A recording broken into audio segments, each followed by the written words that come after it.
Hello everyone and welcome back to the FPL channel. If this is your first time here, I do FPL videos on a regular basis. So if you like that type of content, do consider hitting subscribe, turn on those post notifications so that you don't miss any of my future videos.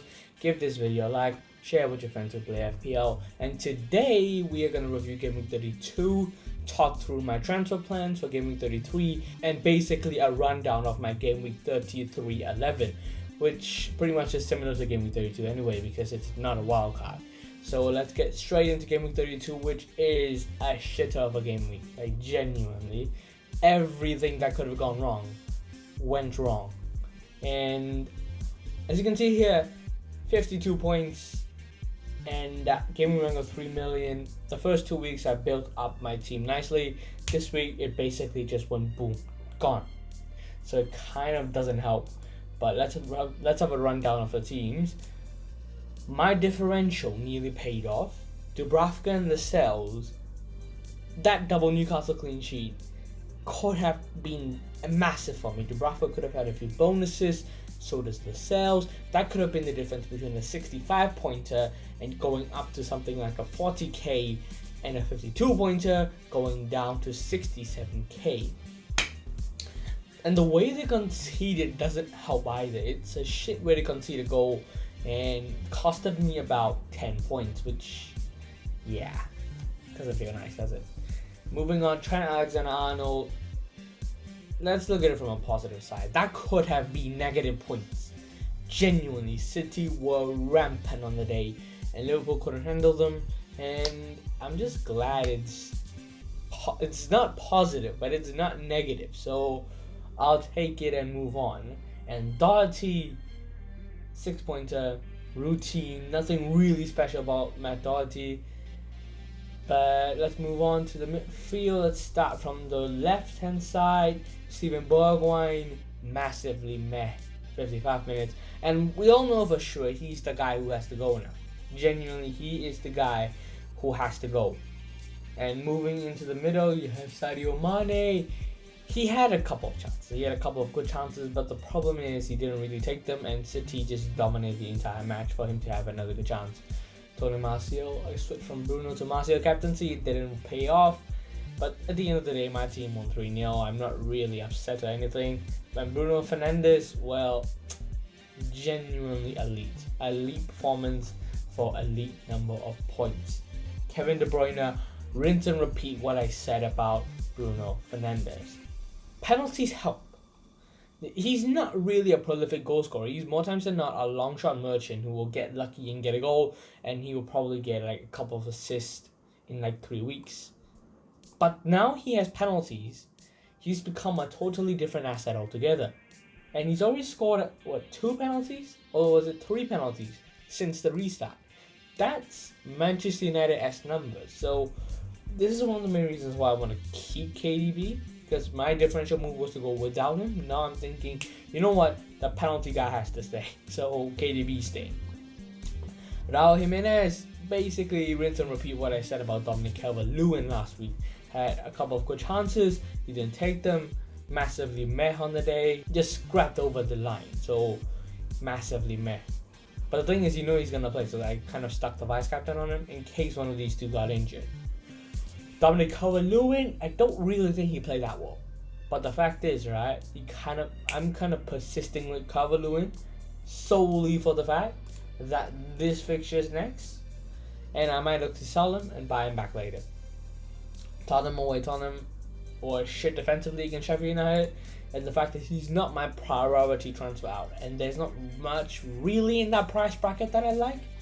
The only guys that I like in that price bracket is Danny Ings, and he has City next, so I kind of don't want to go there. So, bench didn't do as well as last time, but still 11 points from 2 players. Martinez is only there for Game Week 34 plus when Newcastle go to the Etihad. I don't want to play my keeper at the Etihad, so yeah, Martinez is coming in then. Saiz, well, he's still staying as my 12th man. I like to keep a strong 12th man in case one of these guys drop out. Basically that, especially that defense. In case one of them drop out, I know there's a reliable guy in Roman Saiz who can come in and who can do a good job. And with those fixtures, I trust him. That is one of the main reasons why I went for him ahead of someone like Kiko Femenia. And James Justin, Jamal Lascelles, well, one of those guys has to go because I kind of want a premium defender now, and I'm going to talk you through my transfer plan. And it's quite simple, really. Everything's based on Bergwijn. Everything's based on Bergwijn going out. And I have 3 different options who can come in, which basically affect my plans. First option is the obvious option, which is basically Bergwijn to Mahrez. So Mahrez, you kind of knew from like Game 30 plus video, I'm really high on this guy. And the fact that these fixtures exist, one of the best attacking teams, if not the best attacking team in the league, and you have a player who will haul whenever he plays. It's just a matter of, is he gonna play? And if he does, he's gonna get good double-digit hauls. And the fact is, I want a couple of them in there because City will want to prove a point. And even if they have nothing to play for, they're still gonna look to score goals. It's not like they're gonna down tools and just go, you know what, you can beat us 5-0. It's not gonna go that way. So you kind of have to have a second City asset. Well, at least in my theory, you kind of have to have it. But the problem now is I only have 0.4 in the bank, which means there's no real upgrade there. There's no real upgrade from Justin to anybody. So that kind of doesn't help the fact that I don't really have many upgrades on James Justin. And 0.4, you can't really do anything. So you kind of have to roll the transfer and pretty much go with the weakened 11 men. But here's another twist. What happens if I take Mahrez out, take my guy out, and bring in Phil Foden? 5.3 million. I mean, he frees up cash, but I don't really need cash.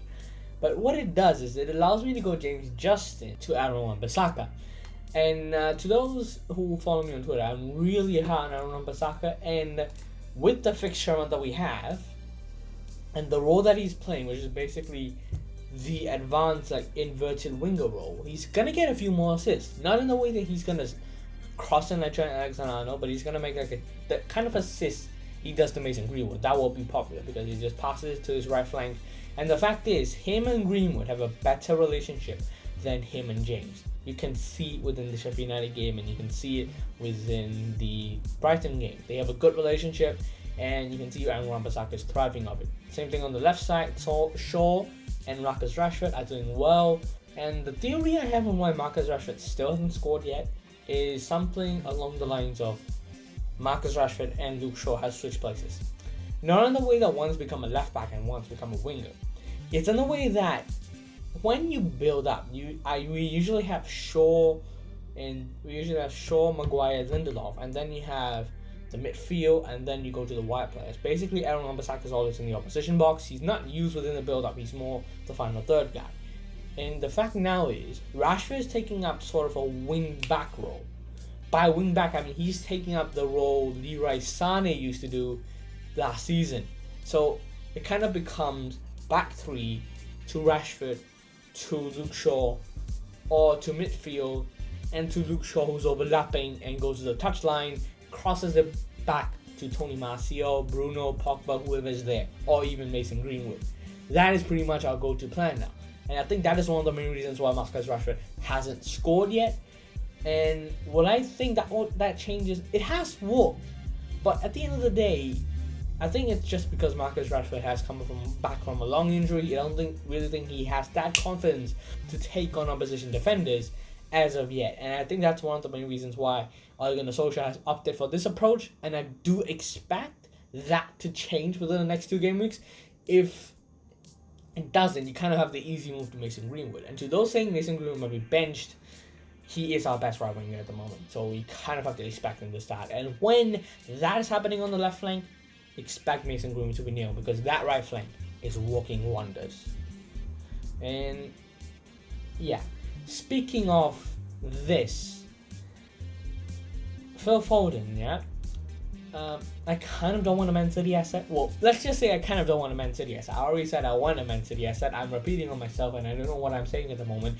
But let's just say I don't have a Man City. I don't want a Man City asset. I'm looking at Christian Pulisic. The reason why I'm looking at Christian Pulisic is because of the talisman theory. He is Chelsea's talisman. So any return Chelsea get, he will be a part of it, and that is why I want him ahead of Willian. And the fact that he always gets into the 6-yard box, has a lot of shots, you know he's gonna get returns. But the fact is, I kind of want him, but I kind of can't get him at the same time. Solely because of the fact that I kind of want a Man City as that. Because if you look at these fixtures, and if you compare to the Man City fixtures, the Man City fixtures are clear. But Pulisic is nil. Those two aren't. But those two has a higher chance of holding than Christian Pulisic. Obviously, this still allows me to go to Wan-Bissaka. So, it kind of favoring the no Mahrez move, either Foden or Pulisic. And one thing here is, I kind of want Olivier Giroud in place of Dominic Calvert-Lewin. But, I don't know. I don't really think that's a move worth a -4. But Watford at home, Palace away, Sheffield United away, Norwich at home. You kind of want a Chelsea set for those 4 fixtures. So at least that's what I'm thinking. So if I do, I might actually make this move. I might actually take out Christian Pulisic. Don't go for Chelsea midfielder. Instead, go for somebody like a Phil Foden. And you go straight to Olivier Giroud up top. That is pretty much the kind of thing that I want to go with. Will it work? I'm not sure. But could be worth it. Could be worth a -4. But I'm not going to persevere with not Christian Pulisic, Dominic Calvert-Lewin for another week. It'll wait till something like a Danny Ings, his fixtures clear up, go straight back to Danny Ings. At least that's what I'm thinking at the moment. So yeah, that is my team thoughts, and now we're going to move on to the team preview. For team preview, it's relatively simple. So you have Martin Dubravka, he's going to play ahead of Martinez, no question there.